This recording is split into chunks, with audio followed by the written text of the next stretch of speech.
नमस्कार दोस्तों, कैसे हैं आप लोग? आज मैं डिस्कशन करने वाला हूँ एक्सेल सॉफ्ट कंपनी के बारे में। इस कंपनी के बारे में इसलिए चर्चा करूँगा क्योंकि फाइनली इसका डेट आ चुका है आईपीओ का।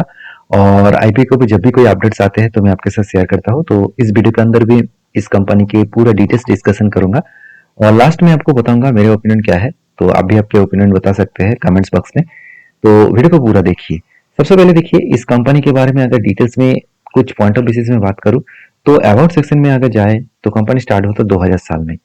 और कंपनी मतलब आवर कंपनी इज ग्लोबल, आप देख सकते हैं वर्टिकल एस ए एस। देखिए एस ए एस जो है वो बेसिकली एक टेक्नोलॉजी बेसिस कंपनी होते हैं जो ऑनलाइन पेमेंट्स वगैरह इस तरीके से चीजों के ऊपर काम करते हैं। जिसके ऊपर पिछले एक भी वीडियो कुछ दिन पहले ही बना था एक कंपनी के बारे में। आप मुझे कमेंट्स करके बता सकते हैं वो कंपनी कौन सा है। तो बेसिकली इस तरीके से प्रोडक्ट के ऊपर कंपनी जो काम कर रहे हैं देख सकते हैं एआई पावर्ड एप्स एप्स बनाने का काम कर रहा है। टेस्ट एंड असिस्टेंट, साथ ही साथ ऑनलाइन, साथ ही साथ देखा जाए तो जो प्रोडक्टिंग है, साथ ही साथ लर्निंग मतलब एक्सपीरियंस प्लेटफॉर्म भी है। स्टूडेंट के प्लेटफॉर्म भी काम बनाते हैं, डिजिटल ई बुक भी बनाते हैं। तो इस तरीके से काम कर रहा है। तो बेसिकली एक आईटी सॉल्यूशंस कैटेगरी कंपनी है, एक आईटी सॉफ्टवेयर बनाने वाला कंपनी है। छोटा सा कंपनी है, फिर भी एक बात मैं कहना चाहूंगा। अभी आईटी सेक्टर का जो हालत है आप सभी जानते हैं। आईटी सेक्टर किस तरीके से परफॉर्मेंस कर रहा है, उस जगह पे क्या इस कंपनी स्टेबल हो पाएंगे? तो उसके लिए कंपनी का कुछ इन्फॉर्मेशन मैं आपके साथ शेयर करूंगा।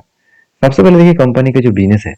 तो आप देख सकते हैं कंपनी का जो बिजनेस है वो यूएस में, सिंगापुर में, मलेशिया में, इंडिया में और यूके में, इस कुछ कंट्रीज में कंपनी बिजनेस को सर्विसेज देते हैं। और मैं एक बात आपको कहना चाहूंगा क्योंकि आज आईटी सेक्टर के इंडस्ट्रीज में यूएस में क्या हो रहा है आप सभी जानते हैं। तो आईटी सेक्टर में यूएस में फ्यूचर में क्या होने वाला है, ये बहुत बड़ा एक इम्पैक्ट आ सकता है आईटी सेक्टर के ऊपर। पहले आ चुके हैं और भी ज्यादा इम्पैक्ट आ सकते हैं।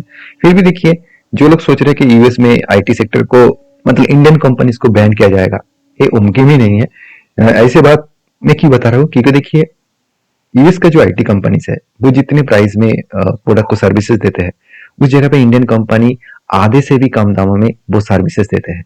तो यूएस का कंपनी चाहेंगे नहीं कि उसके एक्सपेंस बढ़ जाए। उस कारण की वजह से मान के चलिए आप इंडिया में जो प्रोडक्ट खरीदारी कर रहे हैं वो मान के चलिए 100 रुपये में मिल रहा है और वही प्रोडक्ट मान के चलिए बांग्लादेश से आ रहा है और वो प्रोडक्ट आपको 50 में मिल रहा है। मतलब वो सर्विसेज वो लेबर खर्चा 50 में मिल रहा है। क्या आप इंडिया से काम कराएंगे कि बांग्लादेश से कराएंगे? ऑब्वियसली आप चाहेंगे कि मुझे जैसे जहाँ से खर्चा कम मिले वहां से कराऊंगा। तो इस हिसाब से देखा तो आईटी सेक्टर में जो झटका डोनाल्ड ट्रम्प ने दिया है कि आईटी सेक्टर को इंडिया में बैन करने के लिए इस तरीके से काम किया जा रहा है तो वो मुमकिन होगा नहीं। हाँ फिलहाल के लिए शायद बहुत सारी चीज हो सकते हैं। तो बाकी देखा जाए तो 1118 एम्प्लॉइज है इस कंपनी के। और मैं एक चीज जरूर कहूंगा कि कंपनी के जो बिजनेस मॉडल्स है वो स्टेबिलिटी मॉडल है। तो ये फ्यूचरिस्टिक मॉडल बन सकते हैं। अभी मुझे ये देखना है कि कंपनी किस तरीके से ग्रोथ कर रहा है।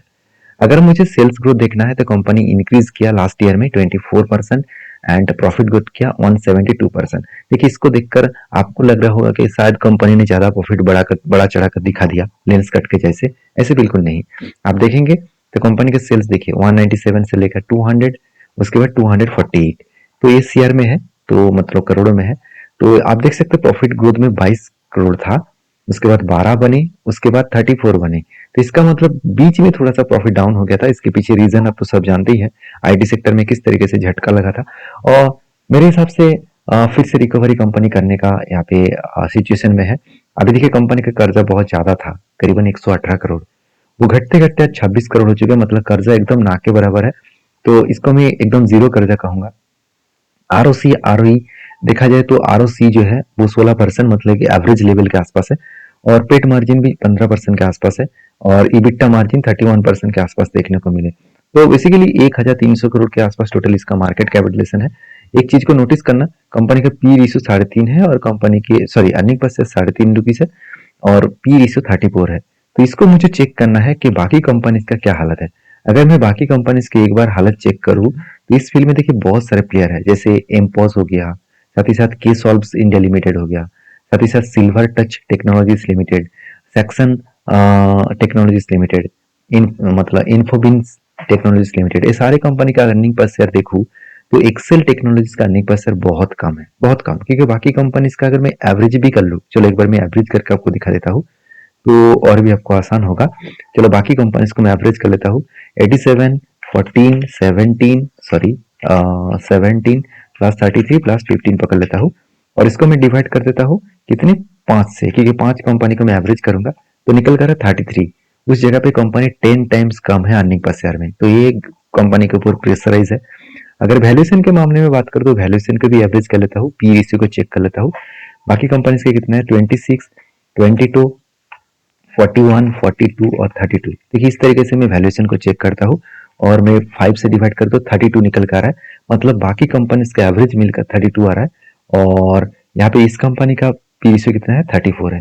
तो ओवरऑल बात किया जाए तो वैल्यूएशन थोड़ा सा कम है, मगर अर्निंग प्रेशर बहुत खराब है, तो इस जगह पे कंपनी को झटका लग सकते हैं। अब इस आईपीओ क्यों लेके आ रहे हैं वो भी समझना चाहिए।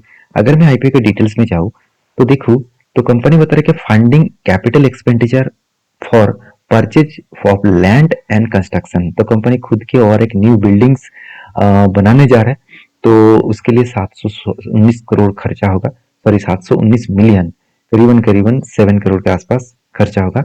और फाउंडिंग एक्सपेंडिचर फॉर अपग्रेडेशन जो है, मतलब खुद के जो एक्सटर्नल इलेक्ट्रिकल सिस्टम है उसका अपग्रेडेशन करने के लिए करीबन 4.5, मतलब ऑलमोस्ट 4 करोड़ के आसपास वो खर्चा करेगा। और साथ ही साथ ये भी बता रहे कि company IT infrastructure, software hardware and communication network system को बढ़ाने के लिए करीबन 5.5 करोड़ के आसपास खर्चा करेगा। तो ये कुछ खर्चा है जिस खर्चे को वो यहाँ पे यूज करेगा। बाकी देखिए, बाकी एक चीज में नोटिस आपको बता दूं कि कंपनी के ऊपर इस आईपीओ के जो टोटल ऑफर दिया जा रहा है, टोटल मार्केट में जो पैसा उठाने वाला है वो 500 करोड़ है। 500 करोड़ में सिर्फ 180 करोड़ बिजनेस में इन्वेस्ट होगा, बाकी 320 करोड़ वो खुद के जेब में लेके जाएंगे, मतलब प्रोमोटर खुद के जेब में लेके जाएंगे। तो ये मुझे थोड़ा सा वीकनेस लगा, क्योंकि बिजनेस ठीक ठाक चलने के बाद भी कुछ अभी भी उतना ज्यादा हाई लेवल का बिजनेस में ग्रोथ नहीं हुआ, फिर भी बिजनेस से ज्यादा इन्वेस्टमेंट और बिजनेस को ग्रोथ करने के लिए और भी ज्यादा काम करना चाहिए था। फिर भी जो लोग पहले से इन्वेस्टर है वो तो पैसा इस आईपीओ के माध्यम से वो तो निकलेंगे ही।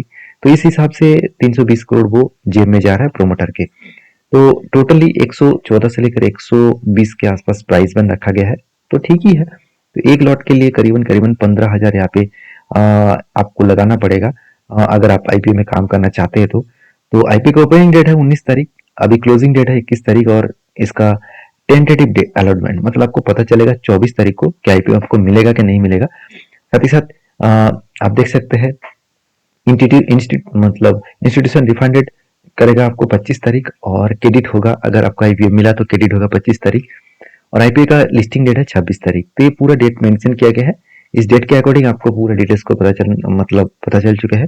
अभी लास्ट पॉइंट में हमेशा देखता हूँ ग्रे मार्केट प्रीमियम। देखिए अभी लास्ट कुछ डे में ग्रे मार्केट प्रीमियम कुछ दिखाई नहीं दे रहा है।